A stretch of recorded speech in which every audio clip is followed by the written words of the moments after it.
السلام عليكم ورحمة الله وبركاته. ازيكم حبايبي؟ عاملين ايه؟ يا رب تكونوا بخير ان شاء الله. النهارده هنعمل مع بعض غرزة جميلة قوي وبسيطة قوي قوي. طبعا تقدروا تستخدموها في كل حاجة. تمام. هشتغلها معاكم بخيط جنجان. آه هنشتغلها بإبرة 4. تمام. طبعا هنبدأ نعمل عقدة البداية بتاعتنا عادي جدا، ونبدأ نشتغل عدد السلاسل بتاعتنا زي ما احنا متعودين بنشتغل بعدد زوجي او عدد فردي من الغرز عشان نبدأ نعمل العينة بتاعتنا.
طيب يا حبايبي، زي ما احنا شفنا طبعا زي ما قلتلكوا بنشتغل بعدد زوجي او عدد فردي من الغرز.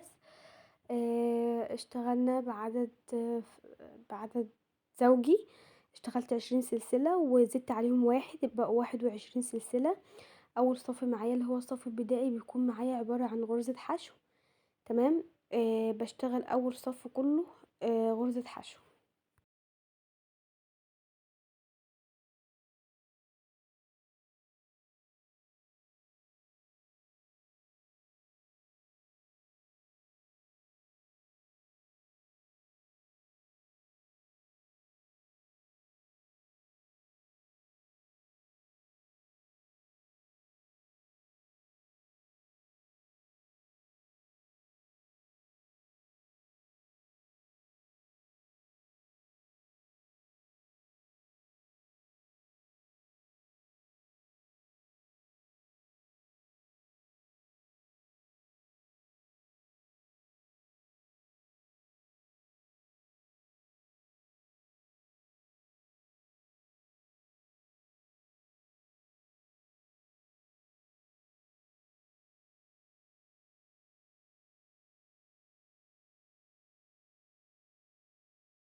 زي ما احنا شفنا مع بعض، خلصت اول صف اللي هو عبارة عن غرزة حشو. تمام. بدأت بقى التاني صف بتاعي بعبارة عن اتنين سلسلة، ولفيت الشغل بتاعي وهبدأ اشتغل ايه بقى. ابدأ اشتغل غرزة النجمة بس بطريقة تانية. تمام. بدخل في اول فراغ بيقابلني باخد لفة، وفي الفراغ اللي بعده لفة، وفي الفراغ اللي بعده لفة. كده بيبقى معايا كام لفة على الابرة؟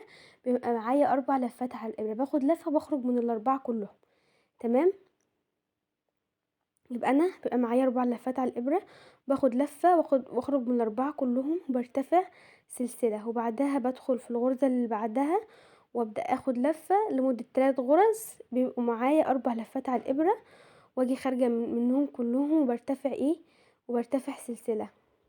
بدخل في نفس الفراغ بتاع العينة او بتاع الغرزة، اخد منها لفة، في الغرزة اللي بعدها لفة، في الغرزة اللي بعدها لفة. بيبقوا معايا 4 لفات. تمام. ارتفع سلسلة اهو، بدخل في نفس الفراغ، اخد لفة، وفي الغرزة اللي بعدها لفة، واللي بعدها لفة. تمام. باجي داخلة منهم كلهم وارتفع سلسلة، وهكذا لحد ما اخلص الصف بتاعي.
الصف التالت حبايبي بيكون برضو عبارة عن غرزة حشو، برتفع سلسلة وبلف الشغل بتاعي، ببدأ بدخل في كل غرزة بتقابلني بعمل فيها غرزة حشو، تمام، لغاية لما اخلص الصف كله، وبرجع ارتفع سلسلتين عشان ابدأ اشتغل ايه، عشان ابدأ اشتغل الصف رقم 4 بتاعي، تمام.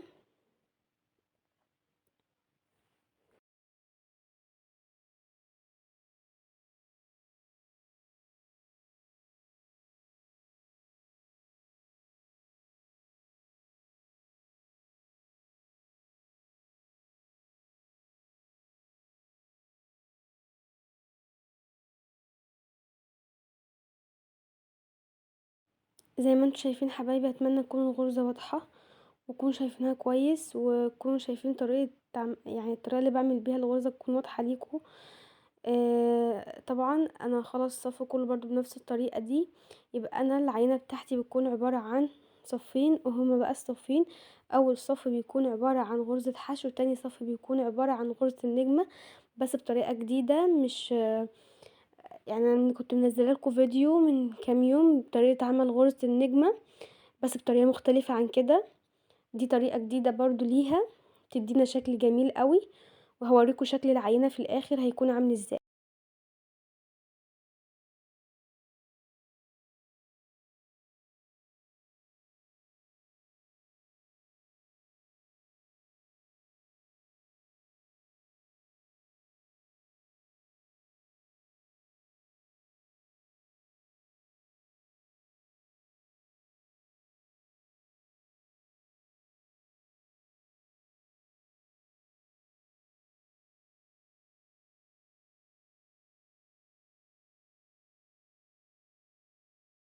طيب حبايبي، زي ما انتوا شفتوا اهو العينة بتكون معايا زي ما قلتلكوا، بتكون تكرار لاول صفين، غرزة الحشو وغرزة النجمة. اتمنى تكون عجبتكم، واتمنى تكونوا انتوا لسه معايا لحد دلوقتي في الفيديو، وتكونوا فعلا استفدتوا، وتقدروا تقوموا تطبقوها ان شاء الله. ده شكل العينة بلون تاني اهو، ما شاء الله شكلها جميل قوي، الالوان بتختلف في العينة والصوف برضو. ما تنسوش تشتركوا في القناة وتفعلوا الجرس عشان يوصلكوا كل جديد. السلام عليكم ورحمة الله وبركاته.